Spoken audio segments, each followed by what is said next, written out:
should a lot more accolades be going to Mike McCarthy than what he's actually receiving right now for building that culture inside the room?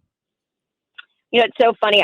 On Wednesdays, typically before I do the show, I'm recording Media Mass, which is a podcast on DallasCowboys.com with a bunch of the beat writers. And we brought that topic up because a few weeks ago, I said, I see what Dan Quinn's doing.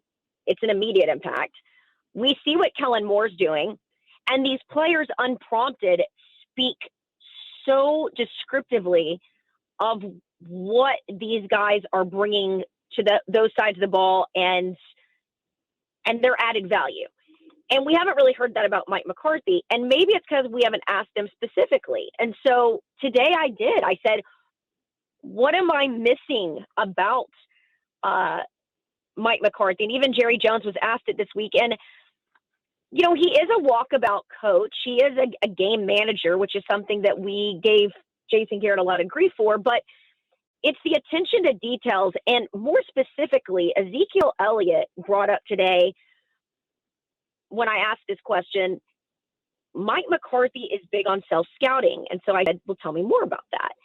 He has them get their cuts from the weekend. And this I thought was huge.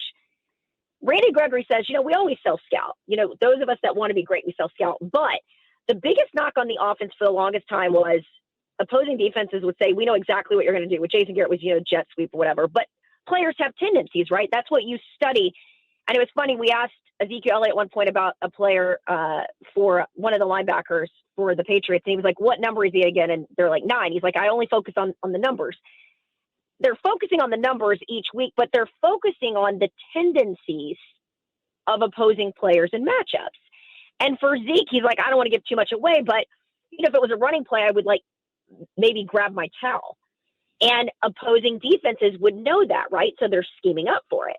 So Mike McCarthy has these guys self-scouting, so they pick up on their own tendencies, so they avoid those tendencies, so they're not tipping their hand. And I thought that was the most insightful thing I've heard from anybody talking about what Mike McCarthy does to date. And I think it's the way they've also said it was this week. It was Dan Quinn who said his superpower is he's always level. He never gets too high, never gets too low. Well, I mean, that was Jason Garrett, right? He did the same thing. Sure. But I thought that those things were interesting. And so to your point, maybe I haven't given him enough credit, mostly because of what I was hearing last year, the way that, you know, he went so hard for not Dan Quinn, but Mike Nolan and Jim Tomsula, how they brought in these free agents that were not a good fit. So my talking to people was that he just really didn't have a firm grasp on the personnel.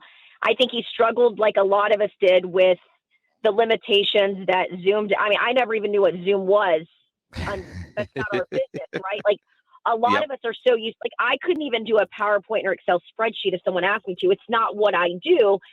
And so maybe we didn't give him enough credit last year because we didn't see enough of what makes him great, which is relationship building, team building, attention to details, because he was so focused on so many other things last year. And maybe now, because he's got so many competent guys on both sides of the ball, what he's good at is beginning to shine. And as a result, this team standing out. I think what's really interesting about him too is I did kind of start talking to other people about, like, for instance, Jason Garrett and Mike McCarthy.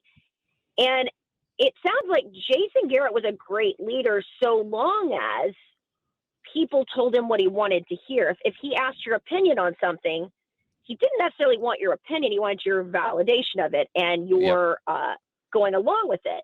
Whereas with Mike, it does sound like it's a little bit more collaborative. And before I said, well, maybe it's culpable deniability, right? Like if that side of the ball doesn't work, well, I stayed in my lane, he did that. Or maybe I've had it wrong and he's more collaborative, and maybe I should have asked those questions a little bit more early on in the season.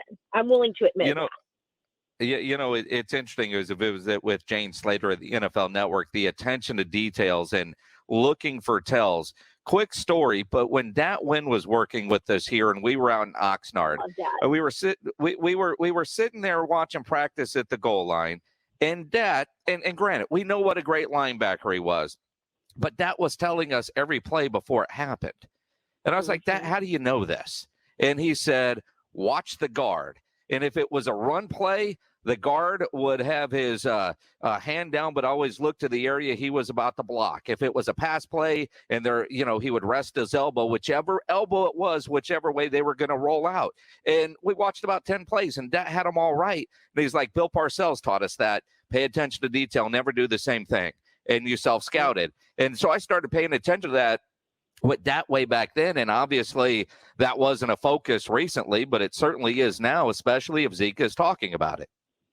Well, and that's my point. I'm not saying that they didn't scout those things in meetings before, but what stood out to me was that it was basically a homework assignment for these guys to scout themselves and then report back. In other words, you're assuming that these guys are doing it, but now you're making it an exercise. And I thought that was interesting because, again, to your point, if that's something that they've done so consistently, Zeke wouldn't have felt the need to offer that up.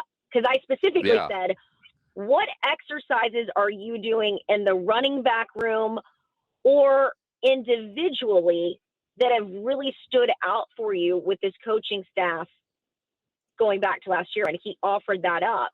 And I thought that was interesting. Yeah, absolutely. Jane Slater from the NFL Network joining us here on the Blitz.